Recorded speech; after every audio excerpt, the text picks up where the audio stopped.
Hi everyone, Josh Knight the First here with another episode of Exade Replay coming to you with episode 21 of the series. Let's get right into it. So I know I had a few complaints last week as far as how much plot we got. This week, I can't really complain. There is a ton of plot from beginning to end, so I understand why we're still dealing with another week where we don't have Exide at the beginning of the show, but we have a lot to cover here, so let's go ahead and get right into that. Now, normally I like to talk about what the episode basically covers as far as a moral or overarching theme is of that particular episode for that week. This week, I can't really say there's too much of that. Maybe a little at the end, but it's just story, stuff that we need to fill in the gaps in our understanding from everything we've learned from a couple of episodes back up until now. What we're dealing with a lot in this episode are plot threads dating back to all the way back in Christmas when we saw the unfortunate death of Kiryu Kujo, and that's being a big part of this week's episode. So let's go ahead and see how that started off, specifically going back to prison. So let's go ahead and start with our patient for the week. Our patient is a cop by the name of Uesugi.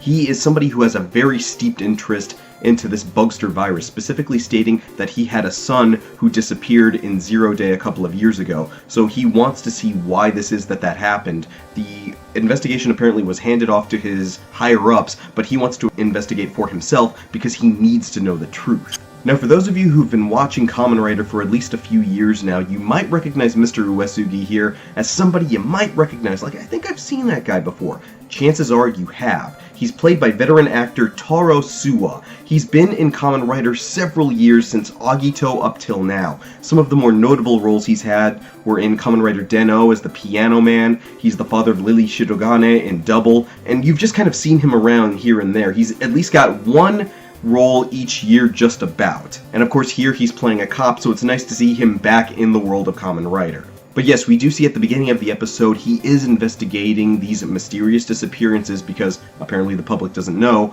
of Kiryu Kujo and his son Kuroto-dan. Now, he is somewhat aware that Kuroto-dan was up to no good, and we find out more about that later on in the episode, but of course the bulk of his motivation for Mr. Uesugi here is his wanting of justice. He wants to have some sort of answer for why it is that his son disappeared all those years ago. Now, as luck would have it, he does happen to have Bugster virus himself. He has the Kaiden Bugster inside of him, which seems to be kind of a Giri Giri Chanbara-based Bugster. They never confirm that, but just looking at the visuals and the way he uses swords as his primary weapon, I'd say that's a fair bet. Now, when Emu and Hiro show up to combat the Kaiden Bugster, we see that they do a game select screen jump over to another area. You might recognize that area as being episode 1 of Ninja, where the Ninja main base is located.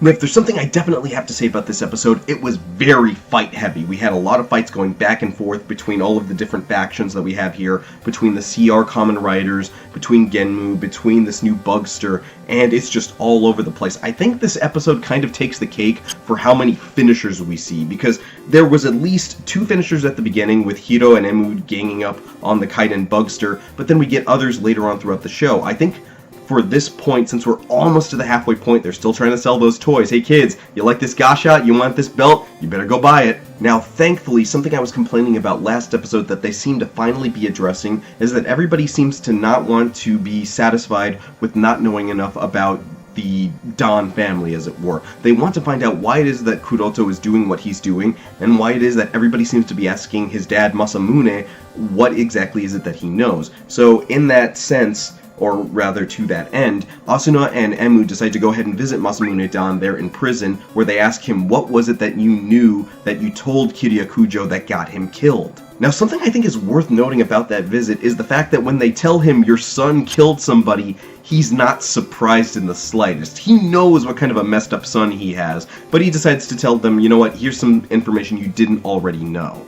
At which point we are treated to a huge plot dump about things we didn't already know about 0 Day. Now, it's one thing to understand that, yes, by this point we understand that Emu was the first recipient of Bugster virus to have it inside of him, but the Bugsters themselves came from somewhere. Nobody created them, as far as we know. They were in the system. But the thing about it is the date at which they were found in the system. So it turns out, and this blows my mind, this is amazing, that back in the day, for some of you who might be too young to remember, there was this little thing called Y2K, which was a problem that everybody thought they were going to have with their computers, thinking that because of the date, data wouldn't be able to come over as easily, and then basically the world was going to blow up. So what they're using is this real-life problem that actually existed, and are turning it into actual plot manifested, this is something that actually created the monsters of our show sort of thing. And I think that's really inventive of them to do something like that, to take this actual event like, oh, everybody was worried about Y2K, well, here's a legit reason, there were monsters.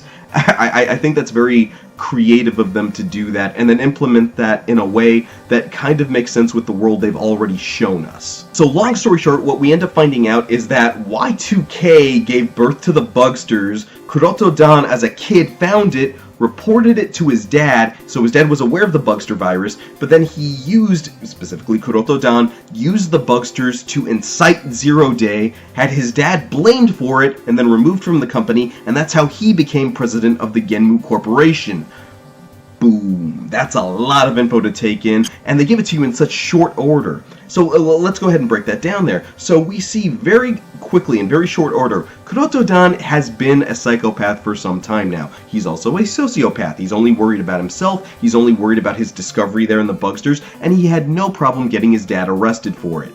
Yeah, that's all the good hallmarks of a bad guy, and I actually really appreciate that. That makes him even more of a jerk beyond what we've already seen. So that's Hiro and Asuna. So over on the other side of town, we see that other plot threads, which I was hoping they would still bring in later on in the story, are being brought in. So specifically, we have Taiga and Saibaniko going to the Genmu Corporation to visit our old friend Kobuchi Tsukudu, who you might have remembered a few episodes ago, who created Burgermon and Juju Burger. Now he's back here in the story, and apparently he's gotten a little scruff here on his chin there, but that's besides the point. What we see is that Taiga is trying to create a new Gashot. Specifically, he knows Tsukudu can make a new Gashot.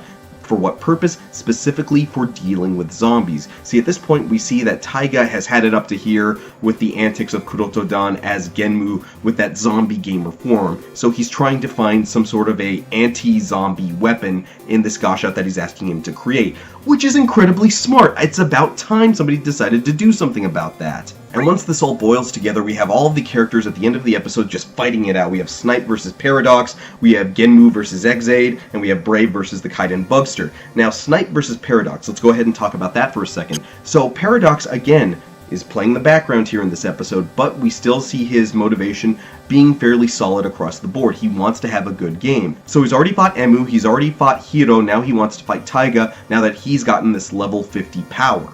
And for what it's worth, he seems to have enjoyed himself. The end result was a draw between the two of them, and he gives them a little warning, hey, keep an eye out on Genmu there. But at this point, he's kind of already one step ahead. He's already trying to get that Gashot developed to take care of that, so that was kind of a no-brainer for him to say that to him. Now, we do see some nice moves from Exade, specifically combining Mighty Action X and Gekitotsu robots to do this combination attack of action robots, I just like the sound of that, to go ahead and knock Genmu out of his level 10 form. Finally, they're starting to cause damage to him, and of course, Brave makes quick work of that Kaiden Bugster, that's already taken care of, but he's not even the biggest worry here in this episode. The biggest thing we have to see here is that Kuroto-dan has this level X power. Now, you might be looking at this and calling it hacks. I would agree with you. I think it's a little bit overblown, especially when you look at it. 10 is just X, but, you know, X is just the Roman numeral way of showing it. So really, if you're trying to say, oh, it's the X factor, it doesn't quite come across, because numerically, yeah, you can look at it that way, but the way they're displaying it on screen, I'm still not buying it. Now, at this point, we're starting to see that Kuroto-dan is starting to get a little bit cocky and full of himself. Not that he's not already, but just follow me here. So he decides to go ahead and tell everybody about his plan to create Kamen Rider Chronicle, this game where normal people fight it out in this survival game. Again, a very Ryuki-esque sort of plot idea for a game. Emu doesn't seem to like this because, you know, he's basically giving him this, you think this is a game, this is real life sort of speech, but he realizes at this point several people have died just so he can make a game. That is insane to him, as it should be to everybody watching. He's not just fighting for the people who are infected right now, he's fighting for Kirya's death, he's fighting for Kirya's friend, he's fighting for Hiro's girlfriend, for this cop's son. He's fighting to avenge, and the idea of an avenging writer, that goes all the way back to 1971. That's core to what makes a Kamen Rider who they are. Something happened to me, something happened to somebody else, I'm gonna make sure it doesn't happen to anyone else.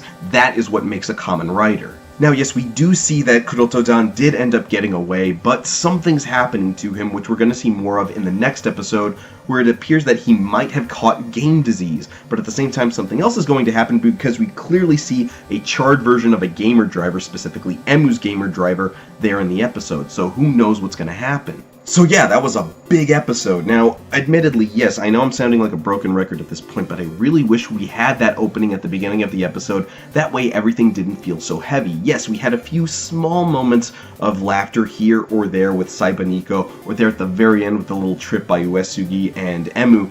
But aside from that, I think we need that, and a lot of people are really starting to miss it. From what I'm told, even the actors there in the show wish they could hear the opening theme more.